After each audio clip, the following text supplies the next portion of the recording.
Can I tell you that I bring with me the solidarity of 176 million workers throughout the world, all members, like you, of the International Trade Union Confederation. I want to thank Ken, Barbara and Hassan for their leadership on the international stage. Ken's role on our General Council and his vital role in leading and hosting the Workers' Capital Committee is a rock that I can touch, that we can touch in terms of real strength, real solidarity and real leadership. Barbara's commitment to the ILO and the international law that establishes and monitors rights for workers is very much valued by unions around the world. And in Latin America, Hassan, you're a warrior for this region in which you live, and we have plans for you. You know that the Canadian Labour Congress, with your leadership, is a vital partner in the quest to change globalisation. It's not working for working people. And your message yesterday to focus on the work life and the livelihoods of workers is a critical message for Canada, but it's a critical message for unions globally. In fact, my focus is jobs, jobs and jobs, decent work, organising, organising, organising, in short, power and security for workers. Union power is essential for democracy, essential for rights, for peace and for prosperity for workers everywhere. The state of the world is bleak. There's no question that while the Washington Consensus is, as we have argued for decades, now a failed model, in theory it's dead, friends, but in fact we have to bury it. The global financial crisis is over for the bankers. Those greedy bastards are back in business. And frankly, the speculative activity that created the financial crisis has increased 30% since the crisis. Nobody yet has reined them in. But the real crisis now, in the wake of that greed and destruction, is in fact a crisis of unemployment, of insecurity, and we need to actually make sure that we fight back. Then, of course, you have fiscal austerity now sweeping the world, and it's counterproductive. We all support fiscal consolidation, just as in our family budgets, but it can only be realised off real growth, that is employment-centred growth, where people can pay a fair share of their taxes to make it possible to survive and indeed support those services such as childcare you talked about this morning, education, health and all of the things you fight for. But along with fiscal austerity comes attack on labour rights everywhere, everywhere. Here, the US, now spreading across Europe.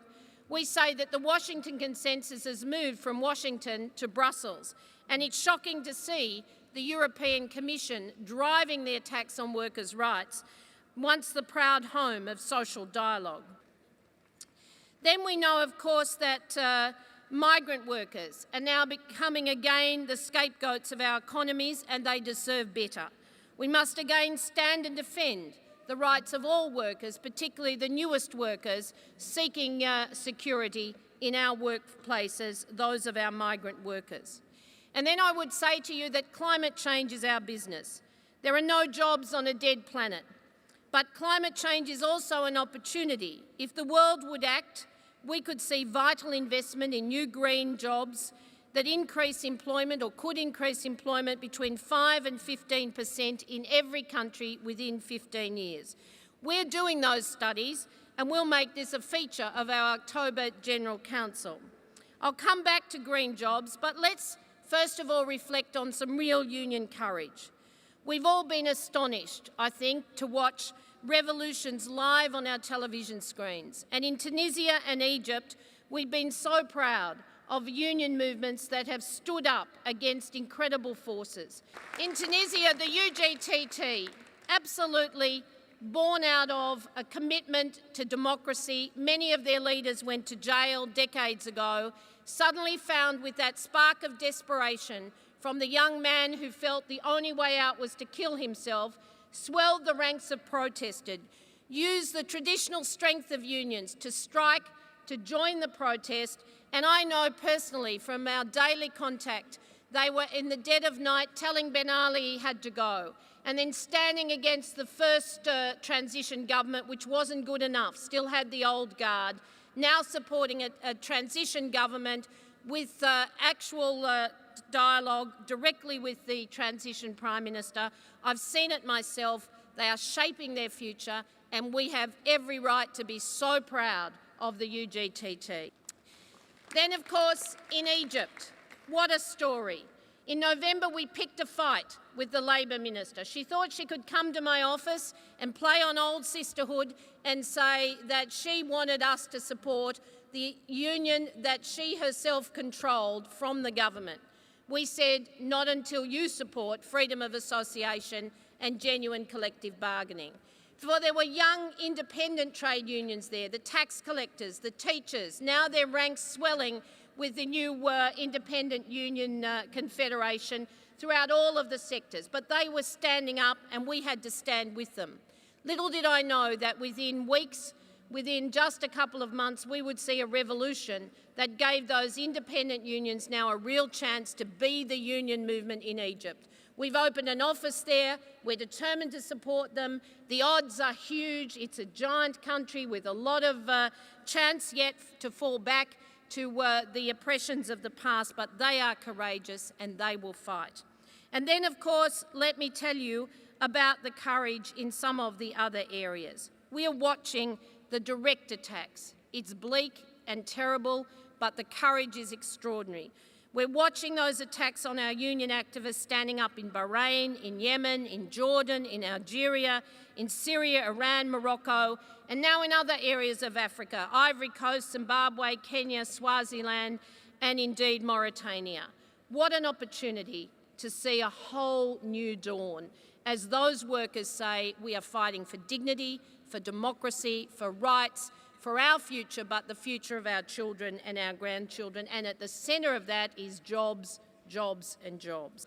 For the poorest countries, we think the world should kickstart the funding.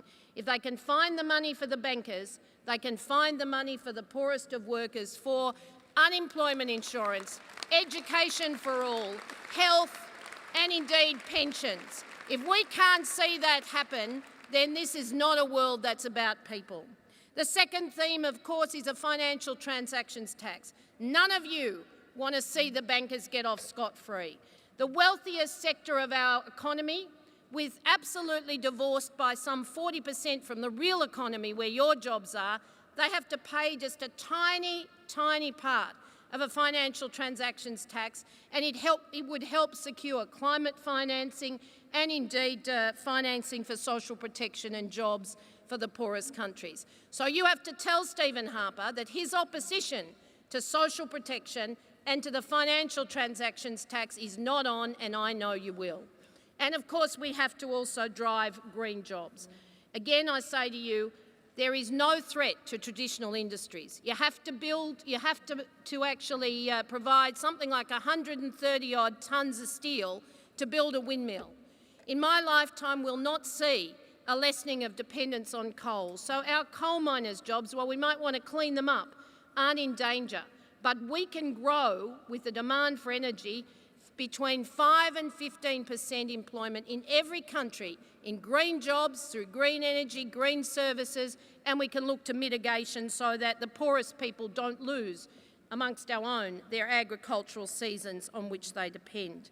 So these are big issues for us, brothers and sisters, and we know that not just will we mobilise towards Rio +20 next May, but in fact we will actually continue our own core business, because I've made it clear, and I believe I come from Vancouver with a mandate, that organising is now global business. It's global business. It's local business, it's national business, and it's global business.